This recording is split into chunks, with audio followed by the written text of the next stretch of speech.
Thirdly, here's what I want to teach you about acceptance that I had to learn the hard way with much regrets. You know, we're drawn to those who like us, but we have little time for those who continually criticize us. Have you ever noticed that? You don't like to be with people who continually find fault. You avoid those people. Is that what it's like with you and your children? Jesus modeled acceptance with his experience with the woman at the well.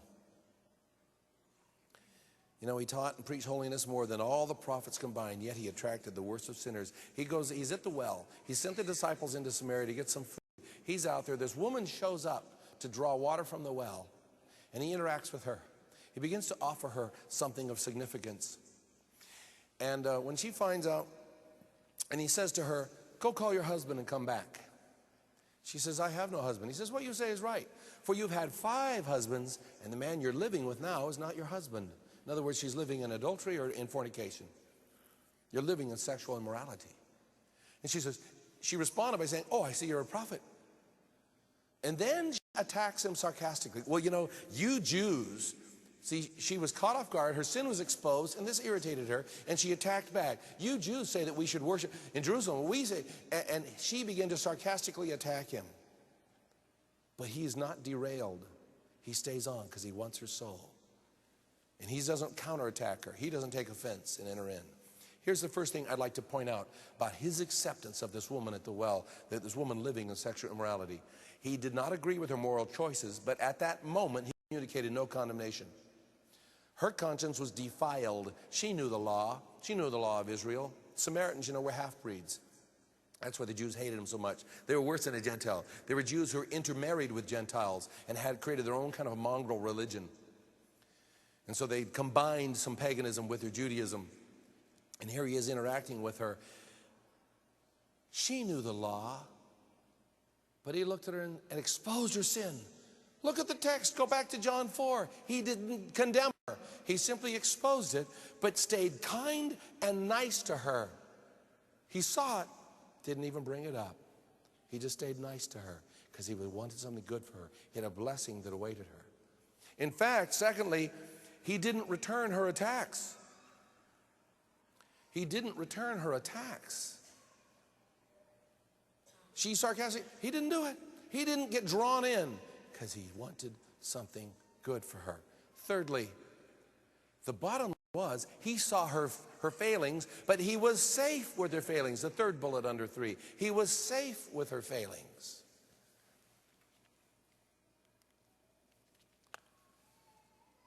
Safe. We've got to grasp these principles here. You know what? It's hard because we're Christians. Christians have standards. We think, but if I accept them, then they won't change. If they accept them, if I express acceptance of them, then they won't change. They won't grow. I want to remind you of what Jesus did here with this woman. Her heart was melted. He exposed her sin, but stayed kind and was still forthright in his pursuit of her heart. And then her response was she ran into town, says, "Come see the man who's shown me everything I have ever done." Well, he hadn't done that much, but that was what she felt like. He saw right through me. But he obviously, her thoughts were, but he's loving. Come see him. If he had been judgmental and harsh and condemnatory, like he was with the Pharisees and exposing their sin, and intense with them, if he'd been that way, she would not have done it. But he accepted her. She said, "Could this not be the one? Come." And she tried to lead the whole town to Christ. And they came out and said, "Now we've seen. Oh, we're drawn to this one." Zacchaeus, tax collector, sinner, had to check out this Savior, had to check out this one. He sees the crowd coming. He sees Jesus. He gets up in the tree to get a good seat because he's a short guy. Jesus looks up at him, prophetically knew who he was. Says, "Zacchaeus, come down. I'm going to have lunch with you." Zacchaeus responds. The first response, read the text.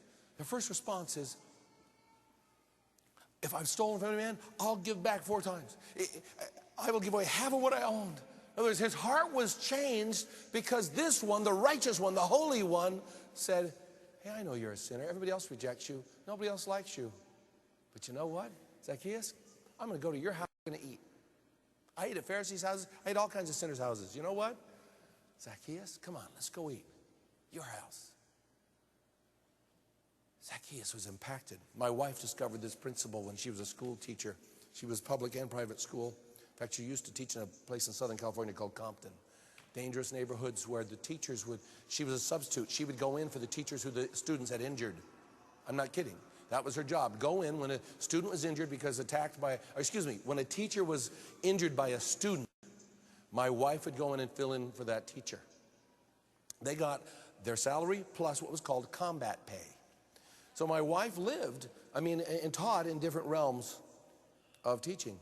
And her habit was this. The first day of school, when she stopped being a substitute and she started to have her own class, her habit was to look for the troublemaker, spot him because she could see it in his eyes and his spirit. Before school ever started, walk up to him, kiss him on the cheek, find a reason to kiss him on the cheek and say, I like you. That little boy who'd been rejected by every other teacher, by his parents, and everybody else who knew him, would say to her, you like me? Not with his words. His spirit would say, you like me? And that day, every time she looked at him, her eyes would communicate the love of Jesus. And she would interact with him with a smile. And his heart would melt. Every year, sometimes it'd be a little girl, most times it was a boy, he was a troublemaker. And sometimes there was two of them. At the end of the school day, the first day of school, that troublemaker who'd cause trouble for every teacher and in his home is carrying her books and the guitar to her car for her. He hung after school. Right now, she's doing the same thing. I told a little story yesterday. Our house was burglarized by some neighbor kids. We live in a farm, and there's some troubled families that live on one of the farms. And one little boy had come and burglarized our home while we were at church. And now their little kids, the moms, are in jail, moms, plural, of the people who live in the house. Well, they've lost their home.